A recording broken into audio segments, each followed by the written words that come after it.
What's up, YouTube world? It's your boy J Dub, the #1 comment on YouTube, and I'm back with another video.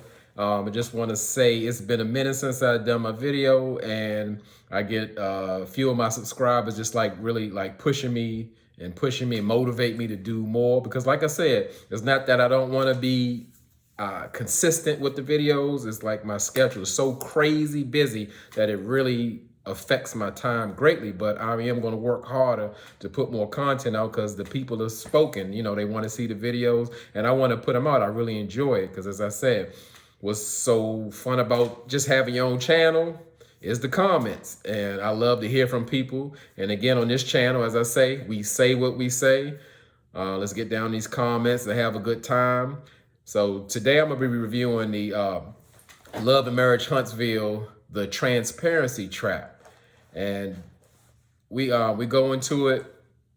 The guys are at the vacation house in Vegas and they're shooting hoops, and they're discussing that the argument that Mel and Martell had put a black cloud over the trip. And certainly I'm not a Marceau fan, but to me he made like a really great point when he says that he believes Mel and Martell are like using their kids as a pawn. And the way I took it was more so like, Mel, she takes a really offense when Martell brings up the kids and have her and really have the kids involved in like what's singing the songs about their father, which can be offensive. And she plays it off and say, well, they don't know what the song is about or whatever the case. Kids are way smarter than you think. And then Martell likes to bring up like whatever Mel's doing, whether it's dealing with a guy or the songs or her music, that they have 4 kids, like throwing in the face, like, what are you doing? And we know Martell don't have no room to tell anybody about like, hey, we got 4 kids and why are you doing this? Because, having a, what they say, a side chick for 5 years, definitely you ain't thinking about no kids. So they switched to Marceau's issue. And crazy enough, Martell is giving he's recommending counseling to Marceau. And I thought that was so ironic because to me, Martell never really gave counseling a chance. If you're not agreeing with Martell or going along with his elaborate stories, then, you're not doing, I guess, a great job in counseling. So Marceau really expressed that he would say within the last year, he's noticed Tisha has less confidence. And he believes that it was because she struggles with public speaking, because, Tisha has a lisp. I thought she would see a speech therapist by then because, she got all these master degrees, but I'm sure it's more deeper than just, the speech impediment, because, she's been dealing with that issue since she was a child. And I really don't believe that that's why Tisha's really losing confidence, because since the show's been on, especially it's been brought up by Mel, Marceau's been, the cheating allegations been going on for, a couple of seasons. And Marceau is not quick to kind of, squash those rumors. And he kind of gives vague and circling around answers which leaves Tisha kind of confused and I'm sure not confident in her marriage. And I believe that's what's shrinking her confidence. So Marceau did bring up to Martell, the way him and Mel argue, it's really not, it's disrespecting everybody in the group. And, Martell doesn't want to hear that. But I again, I agree with Marceau, because all that screaming and yelling and fighting, it's not healthy, again, just for you all, but to kind of have everybody experience that around you, and especially in what's supposed to be a fun setting. That's super toxic, and that, and those kind of things can trigger people. And it almost you can't tell what's going on. It seems almost it's violent, violence is about to break out. So I get that Marceau really brought that up to him, but Martell's so closed-minded. He the way he sees, he say we can argue, and I really believe that he thinks that that's normal for him and Mel to go back and forth like that, because they've probably been doing that since the beginning, since their marriage has been in trouble. And It's sometimes when on videos where I say like there's stuff that's like bothering my spirit, because I guess I notice things in detail and I just have to bring them up. And that's what I say on this video, on this YouTube channel, we say what we say. I have a problem with Martell. I got to look at him in all these little small clothes. He mentioned that, he hasn't had a chance or he's not able to shop. But I can't believe this where it stops at this episode right here, where he on the basketball court in his tight t-shirt. And you can tell he don't have a t-shirt under his shirt, like undershirt, and it looks like he actually needs a bra. So like if he's gaining weight, like if you had muscles and your chest muscles, if you're not working them out, they're going to turn into fat. It looked like breasts, like women's breasts, and I'm like, come on, man. Like, okay, I get it. You got 5 children, the extra baby on the side, and you got to take care of the household. Your business have dissolved. Mel seemed like she got the company and she running, but you got about $8 or $9 to buy you a pack of undershirts to put on your shirts. I'm just not buying it. I think he want to wear all those little tight shorts and that he got to pull on, and it just looked crazy to me. So like I said, it started to trouble me. Normally, I don't really care what people wear, but I don't want to see that. So they show everybody that's in the pool, and everybody's looking for Mel, and they want to know where Mel is. Where Mel? Anybody seen her? So Martell says, I'll go get her. And I'm like, why do you go do that? Because I mean, they seem like they just can't have a regular conversation without getting into it. So Martell goes to get Mel, knock on the room, and she let him in. And as soon as Martell walked in Mel's room, she asked him, she's like, why would you walk in my room last night at 1:30 in the morning? And Martell, he does the Martell, his thing. So he ignores her. And she mentioned again, she's like, I don't understand why you would walk in my room at late at night. Martell, he's just looking like he just trying to let it fade. Because for real, what Mel doing, she's calling him out because, whatever he got going on, just to let him know that, Martell's still creeping or trying to, get at something. So she just flat out said it, why would you walk in my room at 1:30 in the morning while I was asleep?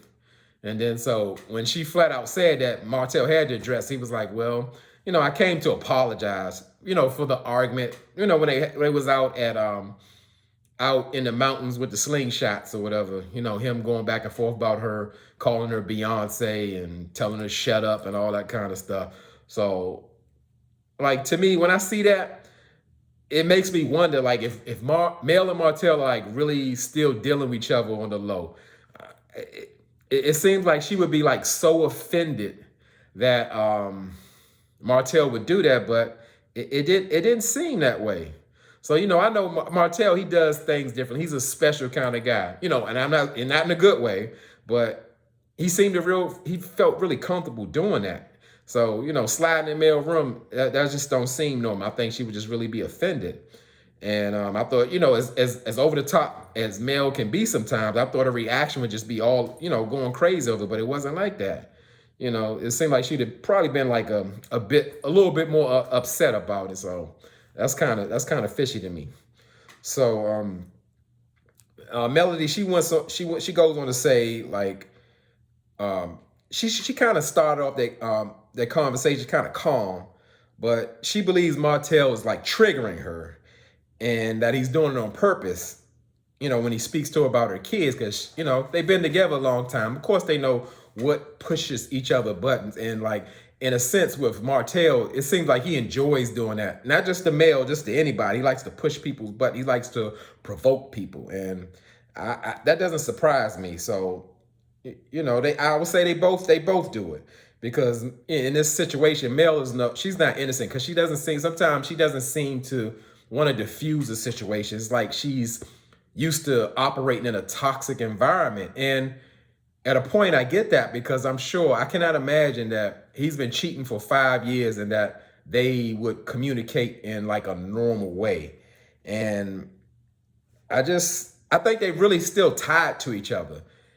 They still have a strong connection, and I don't even think they should film together anymore. I think it more so they should like probably just focus on co-parent, kind of staying away from each other, healing up, and doing counseling individually, or like when I saw how they were doing that family counseling jointly. I think those are good ideas. But as far as vacationing together, hanging out together, and all that, I don't get it. Because even like from the previous episode, when they were riding in the slingshots, while they were standing there, Martell text Melody like he was mad that she wasn't riding with him in the slingshot. So, like I said, there's something there, whether it's one way or together. But they've been together so long, and they've definitely been on that toxic merry-go-round. So I'm not surprised if they have a deeper relationship than they say. So we see when Melody, she also told Marcel that she was triggered by Melody said Martell was triggered. I keep them M's, I keep getting them mixed up. But who can forget Martell? Martell was triggering her while, like, he always makes little like slick comments about her career, like calling her Beyonce, and they just have a really unhealthy way of communicating. But surprisingly, Martell tried to walk away before, because he could see the argument was starting to brew while he was in Mel's room. But he tried to leave twice, but Mel's gonna get her triggers out and let him know what was going on, that she wasn't even coming out the room until she get to say what she need to say. And so they start yelling and going back and forth, and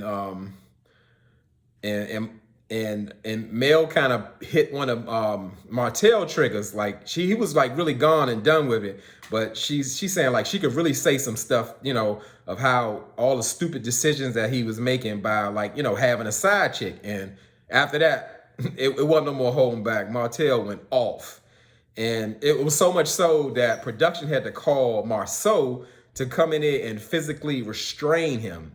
And Marceau grabbed him up and let Martell know, like, hey, I got my hands on you and I'm not letting you go. And then, still, just because Marceau had restrained or removed Martell, Martell wasn't done. He was hollering like, you talking about, I got a side chick. You've been a side chick to two guys. And believe it or not, with them, it could be true.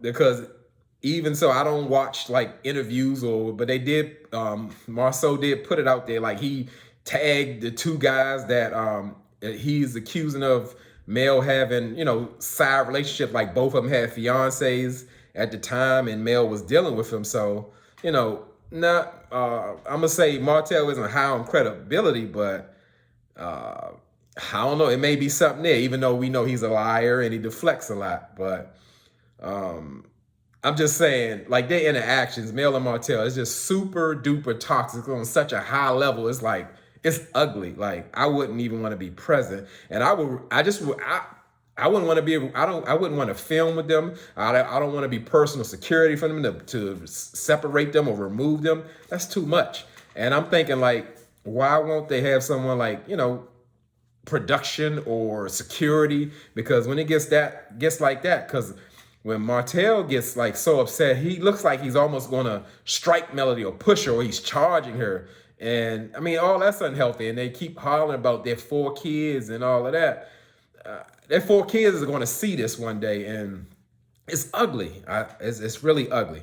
So we go to Lewis and Tiffany, and they kind of trying to lighten the mood up. So they got a game they call Wilding with the Whitlows. And to me, pretty much what I take from it, they're just trying to get everybody drunk so they can get into their business, and just keep up the drama.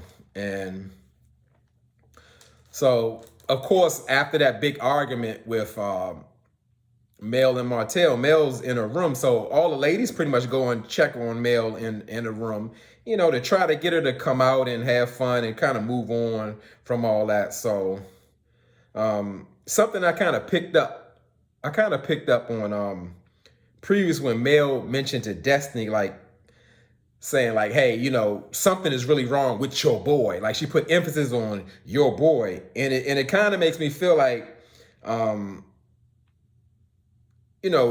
Mel has some kind of underlying problem with Destiny being so close to Marceau. It was almost like, I guess, when the divorce happened with her and LeBeric, like Destiny didn't pick a side. She's friends with both, and I could kind of see how Mel would feel a way about that, but she kind of needs to say that and kind of, instead of like kind of digging at Destiny, because I don't think their relationship is a good one as well. So in a sense, that's what they say sometimes when like people get divorced and they split up, like you almost have to kind of choose a side. And I think Mel wants Destiny to choose a side. So we found out some really fun facts in the game Wilding with the Whitlows. And just a few, like all around the room, like Mel is actually satisfied in her sex life. You know, I think she really made that kind of a point to kind of mess with Martell. I can't say if that's true or not. Maurice has actually had sex with 6 people in one night, and you know everybody had questions about that, and especially looking at Kimmy, like, you was involved with that or whatever, and did you use protection and all that going on? Yeah, I mean, I was surprised anybody would have questions about that. If you actually reveal that, some things I think you should probably keep to yourself. And one of the last few questions was asking like all the couples are, or all the people, because everybody in the room is not a couple, are you happy in your current relationship? So pretty much everybody took a drink, and Marceau looking around and he ain't drinking, and he's waiting for people to notice that he didn't take a drink. So he'd say, oh, I was joking, I didn't take a drink. And we wonder why Tisha has low confidence or self-esteem, was unsure about Marceau and her marriage, about stuff like that. You know, that's not funny, especially to do it in front of all, you know, in front of all the people, and then had revealed the time before that Tisha is like not confident. You're putting it out there like, hey, you're not happy in your marriage, and Tisha doesn't know about it. You know, Marceau knows that Tisha is not confident, and he's playing on that, and I don't like that. I think that's terrible. So Tisha and Marceau, they starting to kind of see, they don't think like Wilding with the Whitlows is like a genuine game. They feel like they want to get them drunk and get freaky and have an orgy, and they like, you know, they ain't with it. They ain't, you know, because they doing all these sexual questions and going on. But Tisha, in a confessional, Tisha and Marceau say, nah, no thank you. They ain't trying to do nothing freaky with the Whitlows. And so Tisha, you know, I guess to me she was kind of acting drunk. You know, she looking around, but she really started to get shady to me. Like, she started asking triggering questions to, you know, people about people's marriages in the room. So what comment like Marceau put out there, it kind of blew me, because he actually he asked Destiny. He was like, well, you know, what did you do to make your husband leave you? And I'm like, did he really just say that? Did he really just ask that? And that kind of blew me away. Even Kimmy told Destiny, he's like, you know, you should get that drink in your hand. You need to be pouring out on Marceau's head. Because, I mean, like, the nerve of him to, you know, to be disrespectful like that. That was crazy. So then Tisha really jumped in. Like, they tag team. And she actually asked Marceau about his previous wife, Kyle. And she got super shady on him. She was like, what's going on? Kyle actually brought to us that you didn't try in their marriage. And, you know, do you think if you tried, you and Kyle would still be there? You know, Kimmy's sitting right there. And in the confessional, Kimmy brought up, like, what is Tisha thinking about? What is she doing in this moment? Like, why are we talking about Kyle and then talking about Maurice staying with Kyle? And I just didn't get it. I thought Kimmy should have addressed it then and there. But, you know, in the moment, who knows? And, you know, Maurice, he's always going to take it and break it down and explain. He's pretty much explained that he just knew it was so bad that it wasn't even worth trying, in a nutshell, because it was like the situation was toxic for everybody. And,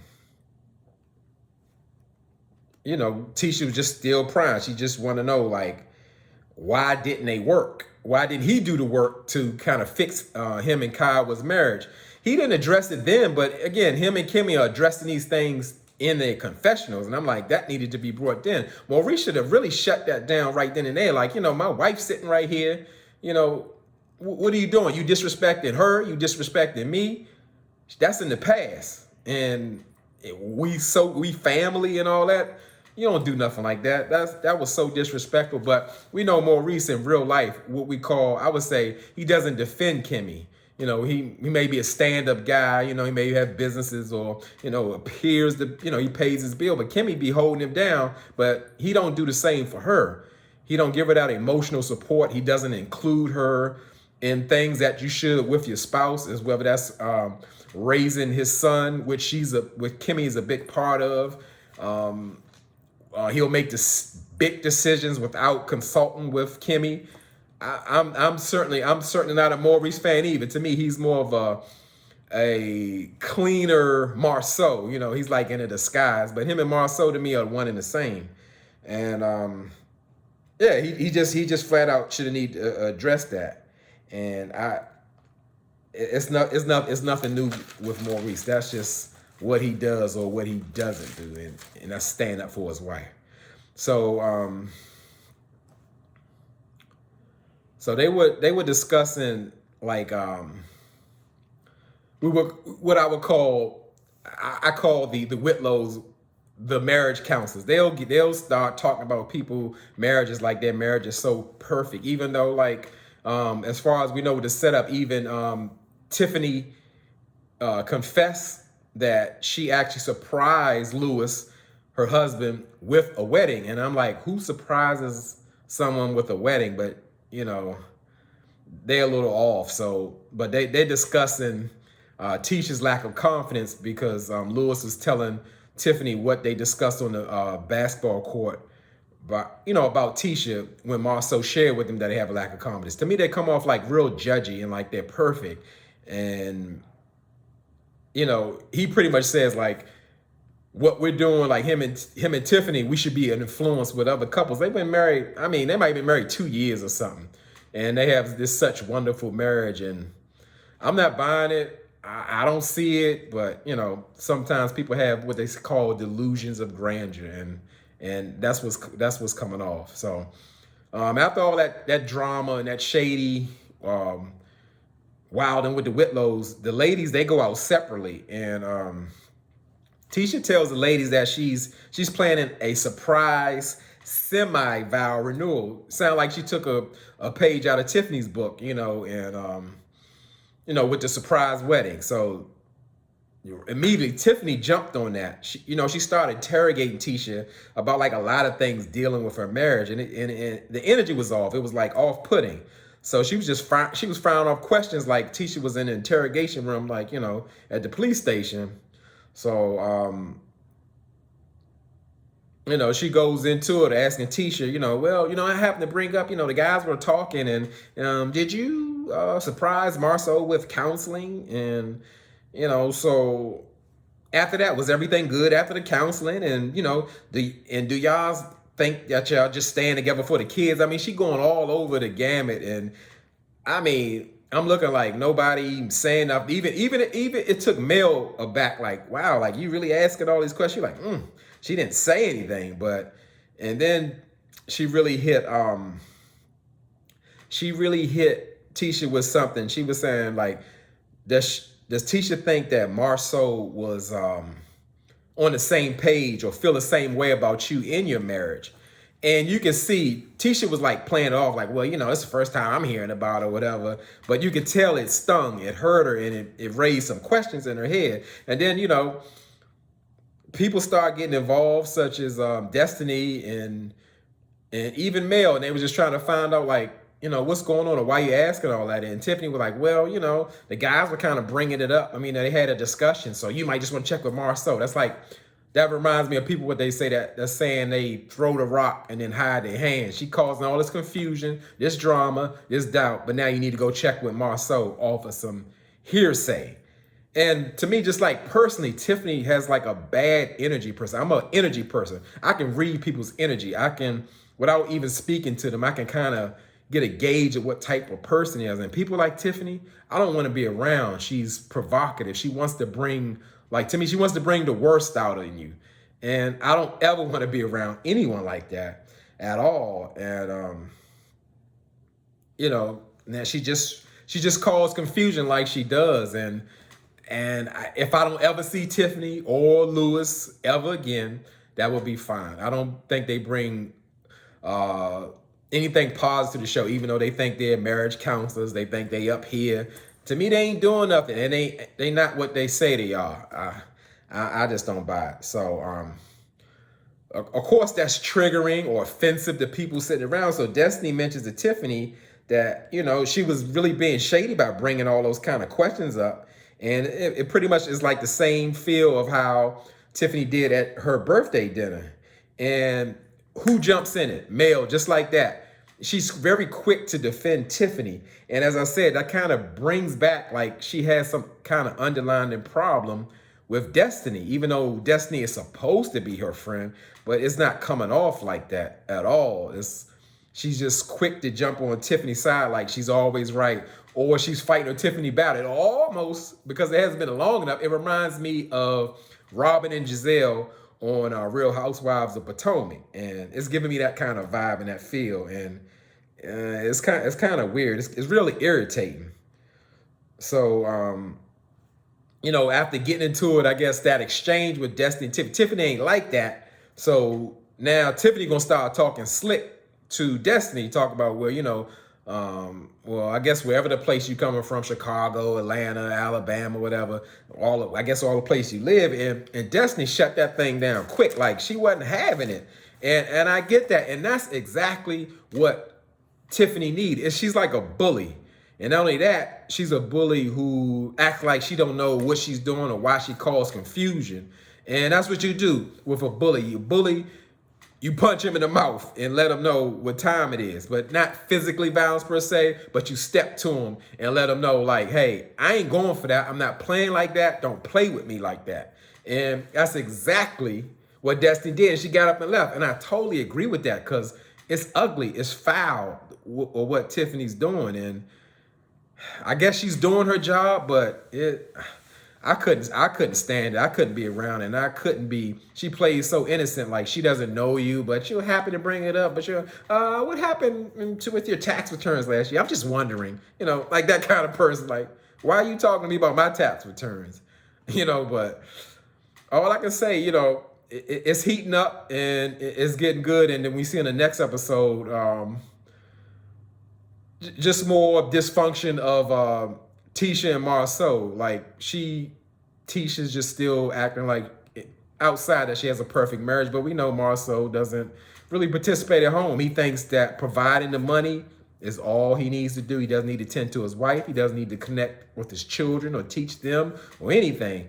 And they're going to really get into it in that next episode. So again, I thank everybody who has been patient with me with my videos. There's been a few requests. I delivered, and I promise better consistency with my videos. And again, I thank y'all for rocking with me.